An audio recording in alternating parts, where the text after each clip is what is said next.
Alright guys, welcome back again to Scrapyard Rescue. Before we get going here today, why don't you go ahead and hit that subscribe button. That would be pretty cool. I just got back from the hardware store.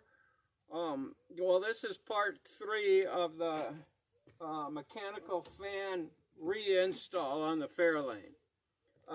If you watch the other ones, you know, we had a lot of problems. We got it all figured out until I started the car yesterday and the radiator was sitting up too high and the fan hit this transmission cooler line, cut it off. So I dropped the radiator down an inch. I'm going to put this in, hook the line up, and then we just got to go ahead from there. Of course, I can't find my thing of Teflon tape, so I'm just going to put some, oh yeah, of course.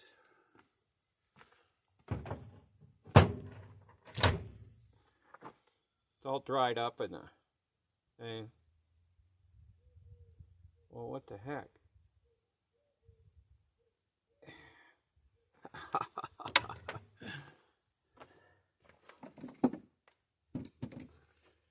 All right.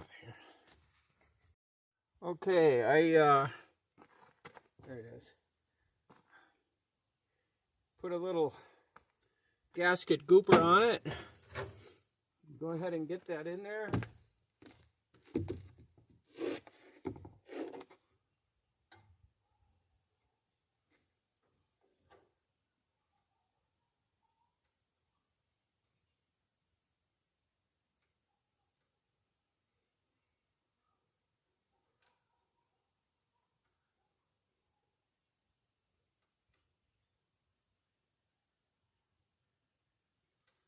Okay, come on. There it goes. Scared me there for a minute.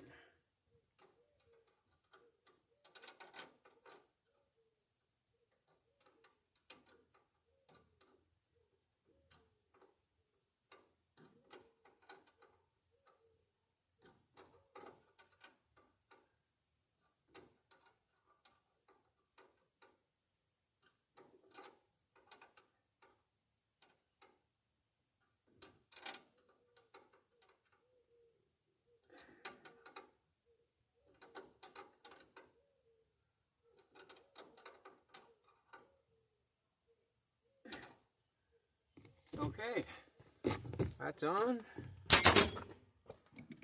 Get the transmission line back on.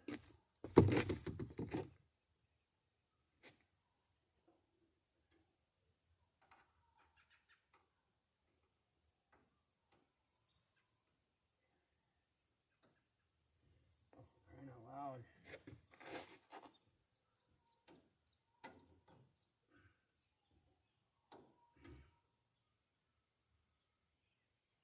Oh.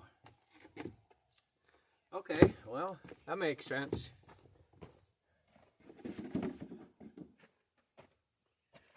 I gotta get the all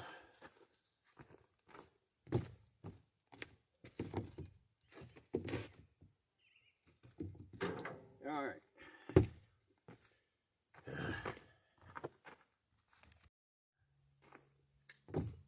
Okay, I got the tranny line back on. Works a little better if you, you know, pull the broken part out of the line before you try to stuff the line back onto the other fitting. Now I had to crawl underneath there and get all dirty.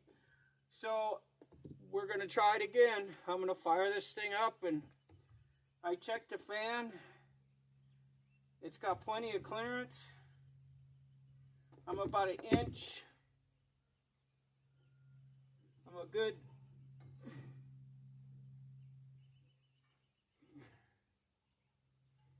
yeah, I got plenty of clearance. I can stick my finger in there, so it should be all right. So let's crank this thing up and just let it run and see what happens.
Okay guys, I'm just going to let this thing percolate for a while.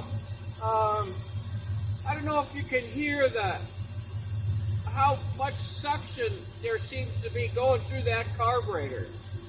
That seems like an awful lot to me. I've never heard one like it's just sucking so much air. But like I said, I'm just going to let it sit now I'm just going to watch the temperature gauge and see what it does. So we'll just come back here in a while and see what it's doing.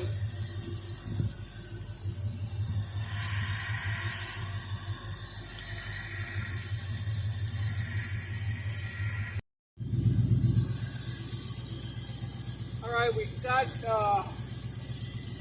it's been running now for, I don't know, at least 15 minutes, maybe a little longer. I cleaned up my mess and took care of the dog and did a bunch of things. So the temperature right now shows 180, and this is with no thermostat,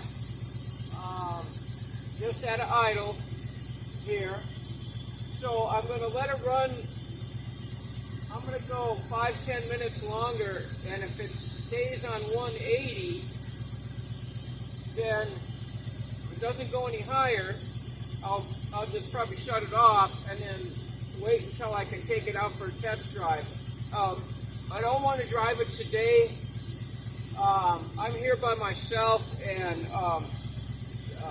my wife's out of town. She's visiting grandkids. I don't want to get it out on the road and then have the thing overheat, cock out, and then I got to tow it home because I don't have my tow driver. She's the one that comes and rescues me when I'm stuck on the side of the road. So I got to wait for her to get home before I venture out. Let me go take a quick look at the temperature gauge, see if it's moved any yet.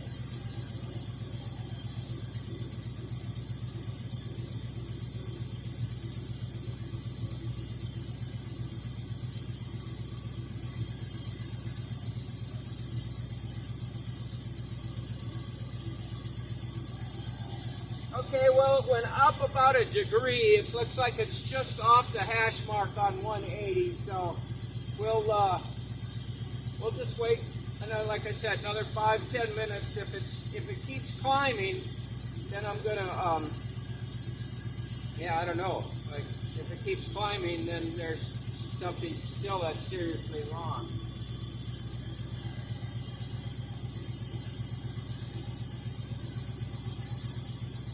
I thought about putting that electric fan on the outside of the radiator. I wonder, it's a puller fan too, so if I put it on the outside, it would be pulling air this way, and the mechanical fan is a puller fan, so it's pulling air that way, so it would be pulling air off the radiator like this, and I don't think that's good. And plus, it might block the airflow from driving in on it. If I could reverse the motor on that, if I could swap those wires around, I wonder if it would spin backwards. Well, that wouldn't do any good though, would it? Because the fan blades are designed to just do one thing. So, yeah. Well, we'll just see. Let me take one more quick look.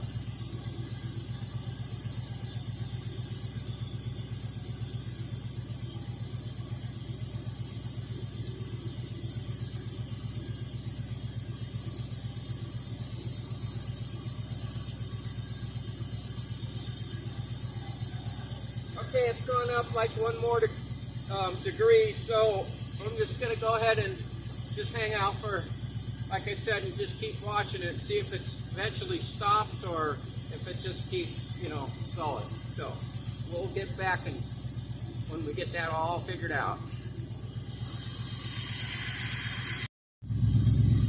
Okay guys, it's up to about 195 right now. So it's been idling for a half an hour. I don't see any problems. There's nothing happening with it. It's not making noise, weird noises. Radiator's it's not like hissing or anything. I guess I'm not going to be able to really do anything until I can get it back out on the highway and just, you know, run it up and down a bit and just see what happens. If it stays, you know, down below 200, you know, it's not boiling over, so it's running hot, but it's not real hot, so I guess we'll have to see. I'll do that for a while, and if it seems to be okay, I'll go ahead and put a thermostat back in it, and then, you know, we'll kind of have to go from there. One thing I'm thinking, and you guys help me out here, what your thoughts are on this. I'm wondering if I put an electric pusher fan on the front of the radiator. So if I got the mechanical fan pulling air, the electrical fan pushing air, if it would be better to do that or hope that just the air, you know, the airflow from the 50, 60 mile an hour speeds or something would work. I'm thinking at lower speeds, if the electric fan might be better because you're going to get this consistency of the airflow. It's not going to go up and down like with your highway speed. And then you can always, I could always put a switch where I could turn it on or off when I wanted it too, you know. Somehow like that, I could try that. But my other real main question is, I mentioned this before, I don't have the heater installed. I don't have it hooked up. All I have is just a bypass hose going from the water pump to the intake manifold. I'm wondering if that's causing a flow problem, that it's not going through the heater hose, through the heater core, back out type of a thing, where it's not cooling the water in that route. You know, I know that, you know, we used to have, they used to tell us when I was young, you know, if your vehicle starts overheating, turn the fan or turn the heater on, even if it's summer, turn the heater on. It'll circulate the water better and it'll cool down. So I'm wondering if that's actually the problem. I got to get the heater core installed. I wanted to put the carpet in first, so I didn't have, the heater's like this freaking big. You know, I don't want to have to try to struggle to get that carpet tucked up under there right. So what I need to do is order the carpet, get the carpet in, put the heater in, hook it all up, and then I guess go from there. But if you guys think that's a problem, let me know. I'm kind of running out of options here on what else I can think of doing. It's still running just fine. I'm going to go look one more time here and see what it says.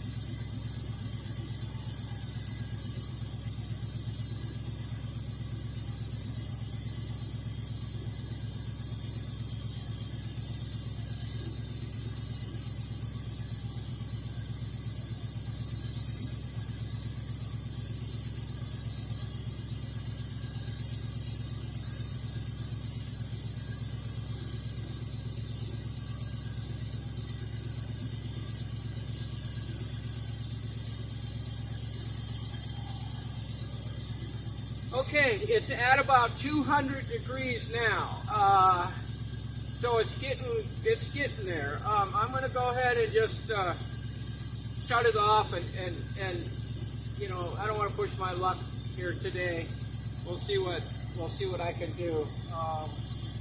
But yeah, please do. If you have suggestions, please hit the comments and leave those suggestions. And you know, and you guys that haven't ever watched one of my videos, or you're not a subscriber, you know, please hit that subscribe button. I would really appreciate that.